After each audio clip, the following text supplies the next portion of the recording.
오늘 S&P 500 지수는 딱 0%, 즉 평온한 상태였어요. 그런데 여기서 멈추면 안 되죠.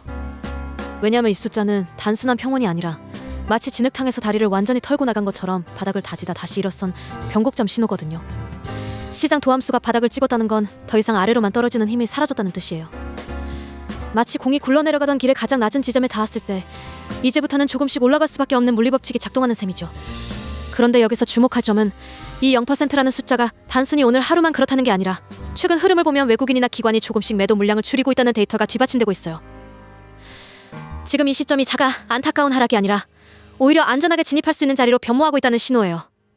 그러니까 지금 들어가는 게 무모한 도박이 아니라 바닥을 확인한 뒤의 첫걸음이라는 거죠. 이제 여러분, 이 데이터가 말하는 방향을 잘 보시죠. 투인베스트 로빈입니다. 오늘 시장은 한마디로 폭등장. 코스피가 5.9% 상승했고 국면 점수는 0.46이에요. 오늘은 장중 급등으로 사이드카가 걸릴 만큼 프로그램 매매가 크게 출렁인 날이에요. 자, 바로 가보죠. 오늘 코스피가 열흘간 4%나 꺾였는데 이제 막 두 날 연속으로 위로 반등하고 있죠. 마치 깊은 구덩이에서 다리를 뻗어 올라오는 기분이잖아요.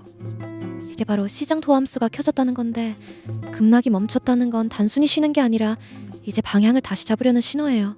자, 그럼 이게 왜 중요한지 하나씩 뜯어볼게. 오늘 미국 증시는 그럭저럭 버텨주긴 했죠. 나스닥과 다우는 소폭 상승했고 S&P 500도 0.21%나 뛴 걸 보면요. 근데 유독 금과 유감한 표정이 달라요. 금은 하루 만에 4,546달러까지 1.27%나 치솟았는데 이는 마치 사람들이 갑자기 비가 올 줄 알았을 때 우산을 챙겨 집으로 뛰어드는 모습과 같아요. 돈이 안전한 곳으로 쏠리는 거죠. 반면 유가는 85.7달러에서 11.3%나 뚝 떨어졌어요.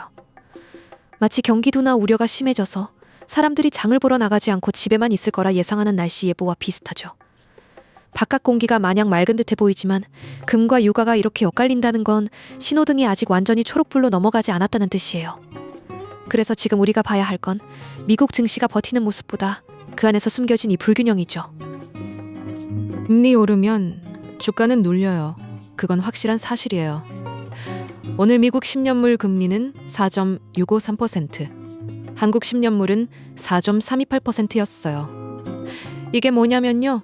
마치 빚을 내서 장만할 때 이자가 너무 오르면 나중에 갚아야 할 돈이 너무 팍팍 커져서 장을 못 보는 거예요. 성장주들은 멀리 내다보는 사업인데 금리가 오르면 미래의 벌거리를 지금부터 더 깎아 계산하게 되죠. 그래서 크게 휘청거리는 거예요.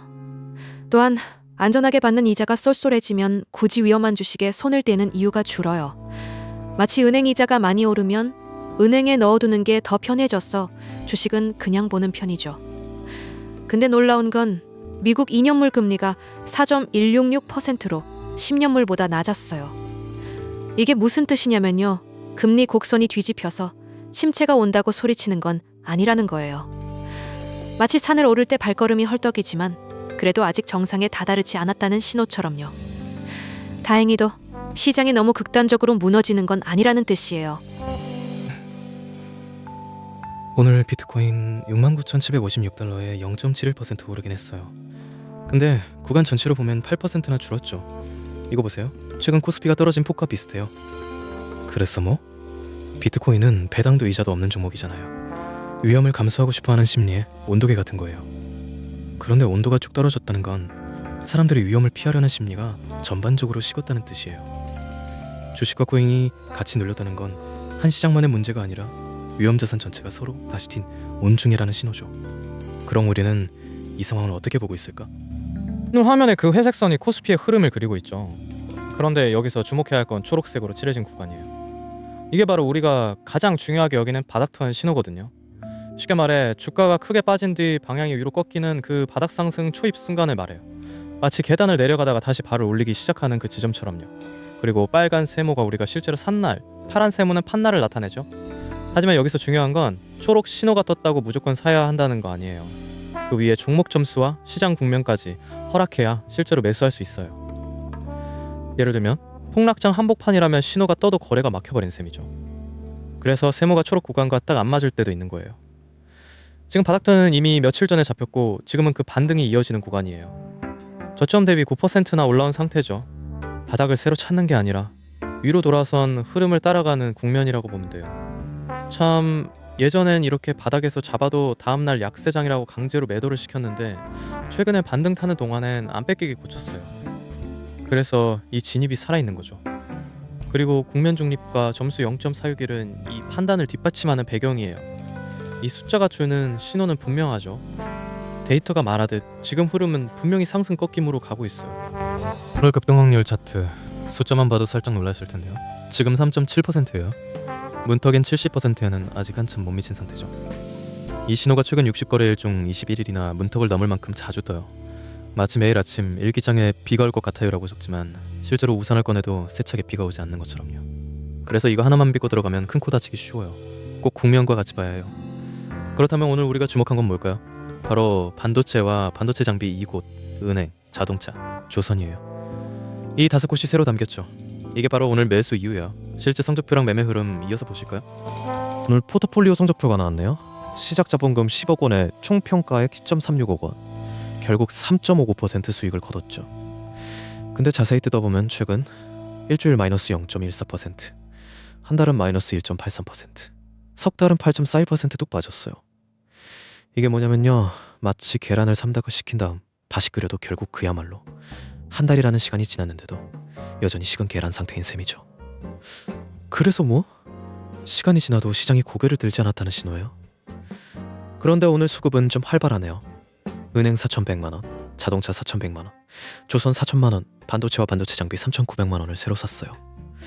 반도체와 반도체 장비 쪽은 원래 있던 것을 추가해서 총 4,200만 원어치를 더 매입했죠. 이 정도로만 샀다고요? 사실은 내일 우리 정해져 있어요. 딱 이만큼만 살아야 한다는 거예요. 그래서 뭐? 지금도 손에 6.20억 원의 현금으로 여유를 남겨뒀다는 뜻이죠. 현금처럼 꽉 찬 주머니를 들고 있으니 시장이 흔들려도 당황할 필요는 없어요. 오늘 진짜로 사고 팔았는지는 데이터가 말해주세요요. 자, 오늘 우리가 실제로 뭘 사고 뭘 팔았는지 이유까지 딱 정리해드릴게요. 오늘 신규로 은행, 자동차, 조선 반도체와 반도체 장비 알가지를, 그리고 반도체 감비 일가지를 추매로 담았습니다. 그런데 왜 이렇게 선택했냐면요, 급등 확률이 문턱을 넘어서 약세장에서는 예외로 취급될 만큼 가능성이 높아졌거든요. 마치 비가 많이 왔는데도 우산을 쓰지 않고 산책하는 것처럼 위험을 감수해도 괜찮은 구간이니까요. 반면 추매는 기존에 들고 있던 종목의 비중을 재조정하는 리밸런싱일 뿐입니다. 또한 오늘 정리한 종목도 있어요. 증권 섹터가 진입 추론 점수에서 밀려 더 나은 곳으로 갈아타기로 결정했죠. 참고로 예전엔 다른 점수 모델이 멋대로 팔아버리는 엇박자가 있었지만 이제 청산 규칙을 하나로 맞춰 저희 기준만 따르니까 더 안정적입니다. 시장이 안 좋을 땐 하나 더 사는 것보다 위험한 걸 제때 정리하는 게 훨씬 중요하죠. 이게 뭐냐면요, 손실을 막는 방어선이 바로 오늘 정리한 종목들이라고 봐요. 오늘 결론이 딱 한 줄, 버는 것보다 안 잃는 게 먼저라는 말이에요. 참, 이거 실제 계좌가 아니라 시뮬레이션인 거 아시죠? 참고만 해주세요. 따라사라는 거 절대 아니에요. 진짜로. 시장이 뭐라고 말하는지 그 신호를 먼저 읽어볼까요? 우린 직접 종목을 추천하진 않아요. 대신 돈이 어디로 쏠려 있는지 보여줄 뿐이죠. 전체 4023개 종목을 하나하나 살펴봤더니 상위 0.5%인 딱 20개만 남았어요. 그 중에서도 여러 모델이 모두 한 5개만 골라냈습니다. 그 5개가 어느 쪽에 있었냐면 미분류가 3개나 몰려 있었어요. 복합기업과 방송, 엔터테인먼트도 그 안에 들어있죠. 이게 우연일까요? 아니에요. 미분류가 세게나 몰렸다는 건 확실한 쏠림이죠. 점수를 보면 가장 높은 건 0.9996, 가장 낮은 건 0.9978이었어요. 이 숫자만 봐도 대단하죠. 그런데 여기서 중요한 게 하나 있어요. 모델들 사이의 의견 차이가 얼마나 벌어졌는지 봐야 해요. 가장 의견이 같았던 미분류는 차이 0.04%, 갈린 곳은 0.20%였어요. 의견 차이가 크다는 건 이거 정말 확실한가 싶을 때죠. 그리고 매매 규칙도 정해져 있습니다. 목표 수익은 30%, 손절은 마이너스 25%예요. 30% 오르면 이익 챙기고 튀고 25% 밀리면 미련 없이 끊는 거예요.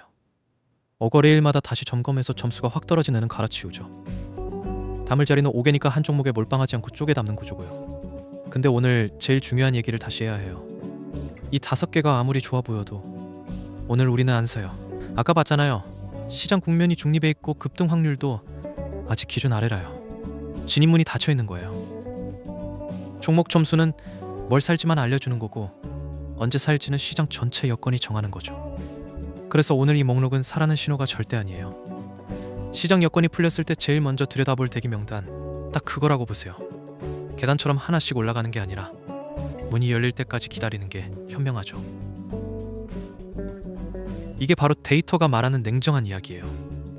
오늘 코스피가 고점 대비 무려 19%나 떨어졌다는 숫자 놀라시죠? 이거 마치 계단에서 19단을 한 번에 내려온 것 같은데 지금 눈앞엔 또 9단 올라온 계단석이 있잖아요. 그래도 아직 바닥은 아니라고 봐요.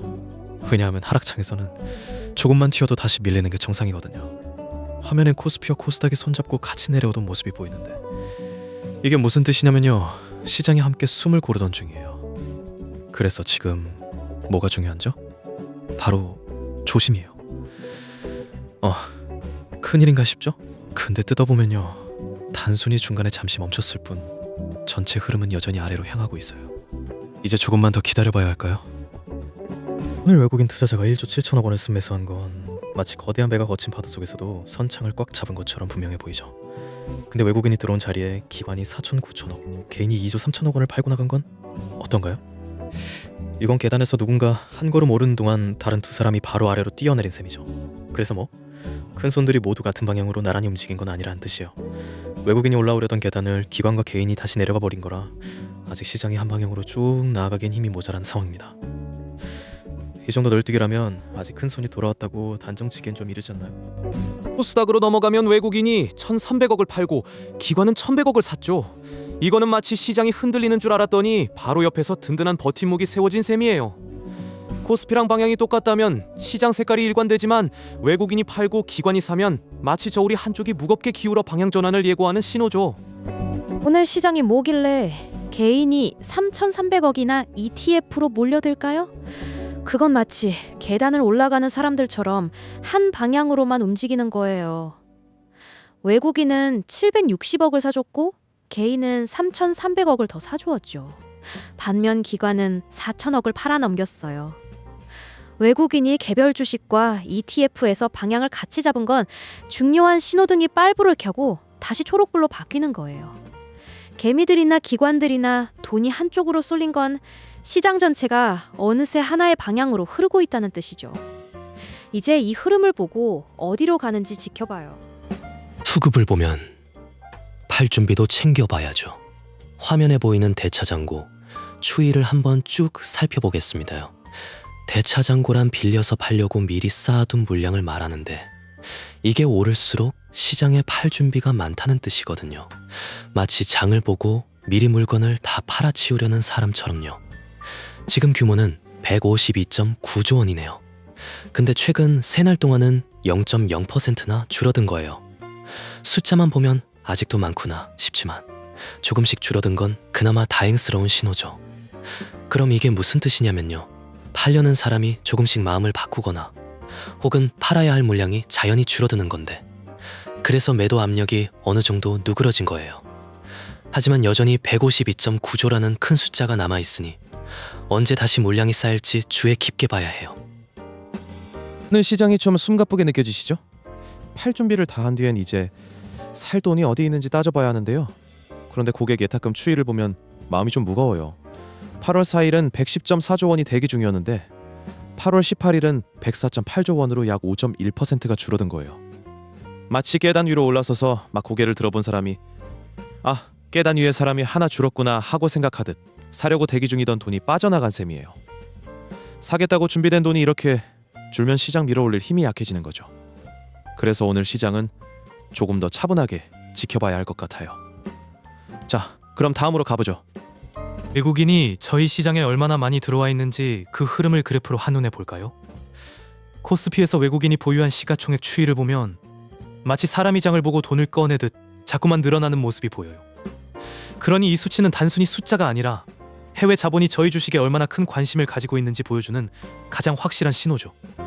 시장별 온도차가 확 나는데 코스닥은 마치 계단 한 칸을 내려간 것처럼 50조 원에서 53조 원으로 약 4.8% 줄어든 거예요.